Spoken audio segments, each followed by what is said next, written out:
जो विद्यार्थी कमजोर हैं उनके शैक्षणिक विकास को बढ़ाने के लिए विद्यालय के द्वारा उस पर विशेष ध्यान रखा जा रहा है। उनके माता पिता से भी यह आग्रह किया जाता है कि घर पर भी बच्चे सेल्फ स्टडी करें, और अगर बच्चे में कुछ इस तरह देखा जाता है कि उनको अतिरिक्त क्लास की व्यवस्था चाहिए तो उनके लिए अतिरिक्त क्लास की भी व्यवस्था की जाती है।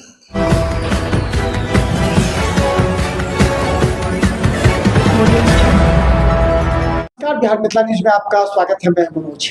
देखिए, किसी भी परिवार का अगर बच्चा सक्सेस होता है तो उसके पीछे उसकी बेसिक एजुकेशन होती है, यानी कि वर्ग 1 से लेकर के 8वीं तक अगर उसका शैक्षणिक गुणवत्तापूर्ण से रहा तो बच्चा आगे सक्सेस करता है और नाम रोशन करता है।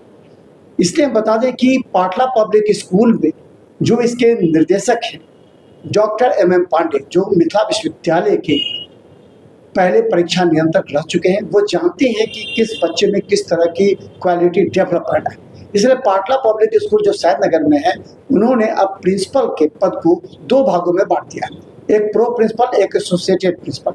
ये दोनों की जिम्मेवारी बच्चों की गुणवत्तापूर्ण शिक्षा है, और वो एक एक महीनों की बात को देखते हैं कि बच्चे में किस तरह का विकसित हो रहा है, बच्चा डिसिप्लिन है कि नहीं। क्योंकि अगर बच्चा डिसिप्लिन नहीं होता है तो बच्चा सक्सेस नहीं करता, ये सभी जानते हैं। इसलिए सबसे पहले पाटला पब्लिक स्कूल के निर्देशक का काम है कि बच्चों को डिसिप्लिन करना।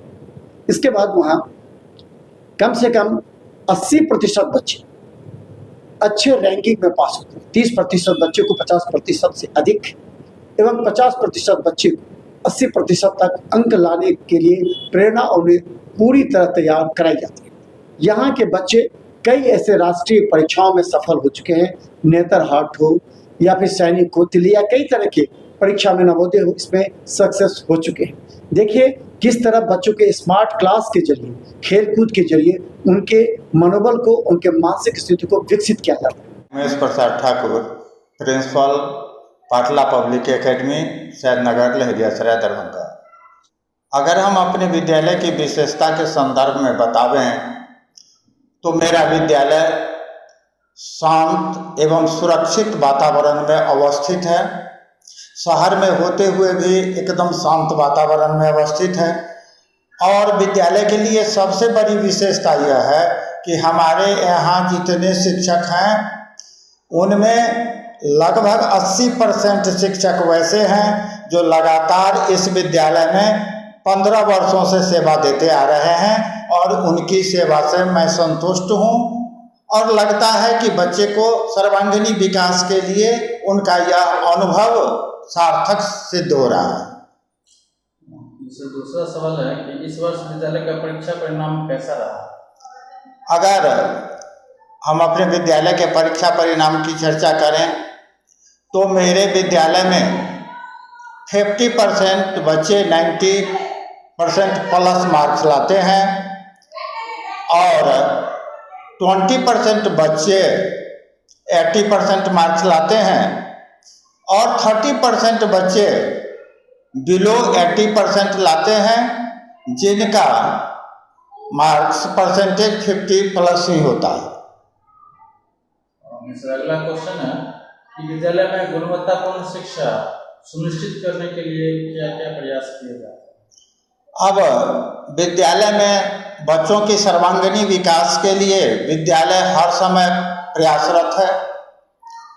अभी अभी हम लोग सही ढंग से और बच्चों में गुणवत्तापूर्ण शिक्षा जो प्रदान किया जा रहा है उसमें और उसको सुदृढ़ीकरण करने के लिए जिस काम को एक प्रिंसिपल देखते थे उस काम को देखने के लिए अब यहाँ उनके सहयोग के लिए प्रो प्रिंसिपल, एसोसिएटेड प्रिंसिपल भी रखे गए हैं, जिनकी नियुक्ति हो चुकी है, ताकि यहाँ अलग अलग क्लास का मॉनिटरिंग और शैक्षणिक जिम्मेदारी उनके ऊपर हो, ताकि बच्चों में गुणवत्तापूर्ण शिक्षा दिया जा सके, बच्चों का सर्वांगीण विकास हो।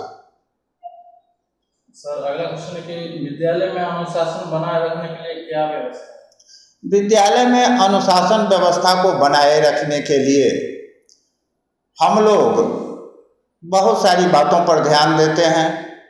बच्चा को समय से विद्यालय आना, जो आते हैं, अगर कोई बच्चा टाइम से 2 मिनट भी लेट होता है तो हम उनके अभिभावकों को तुरंत यह मैसेज देते हैं कि बच्चे को समय से विद्यालय भेजें। यहाँ सौहार्द की वातावरण है और हमारे बच्चे बहुत अनुशासित हैं और उनको अनुशासन की सीमा में रखने का विद्यालय भरसक प्रयास करती है। सर क्या विद्यालय में स्मार्ट क्लास एवं डिजिटल शिक्षा की सुविधा उपलब्ध है?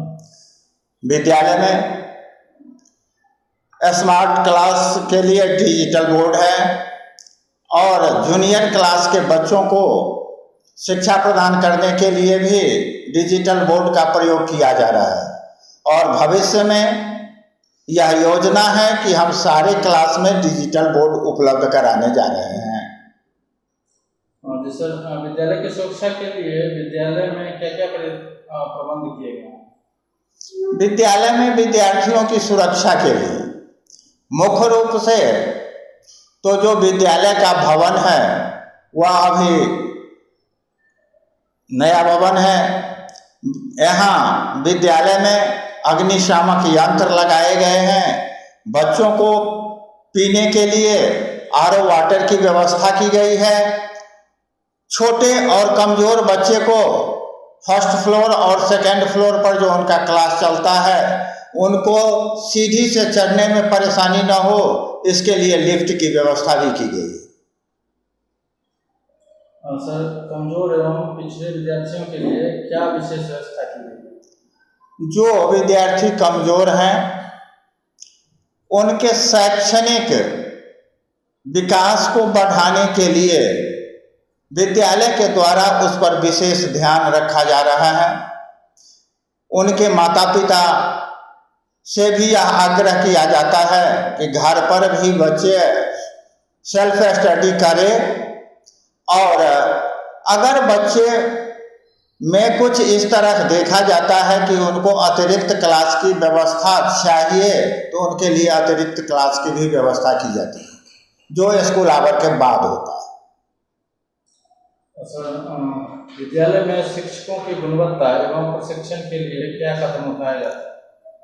आधुनिक युग में यह देखा जा रहा है कि कितना भी अनुभवी शिक्षक हों लेकिन टाइम टू टाइम उन्हें प्रशिक्षण की आवश्यकता होती है। इसके लिए हम लोग समय समय पर विशेष कार्यशाला की व्यवस्था करते हैं जिसमें ट्रेनिंग देने के लिए बाहर से एक्सपर्ट को बुलाते हैं और वे हमारे शिक्षकों को प्रशिक्षण देने का काम करते हैं। लास्ट में आप क्या मैसेज देना चाहेंगे पेरेंट्स को और स्टूडेंट्स को? इन सारी बातों के बाद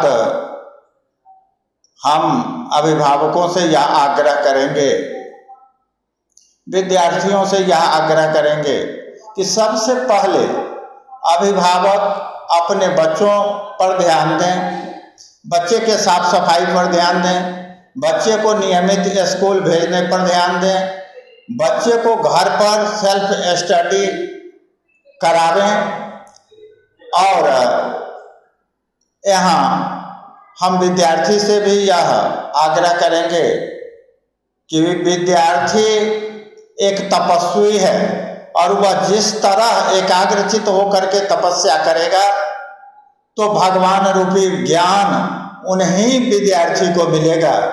जो तपस्या तो कर रहे हैं और ध्यान कहीं और भटक रहा है तो वैसे तपस्या से जैसे भगवान नहीं मिलते, ठीक उसी तरह इस तरह की पढ़ाई करने से विद्यार्थी को समुचित विकास नहीं हो पाता है। तो वह तपस्वी हैं और तपस्वी की भांति वे तपस्या के रूप में पठन पाठन का कार्य करें और भविष्य में अपने लक्ष्य को प्राप्त करें।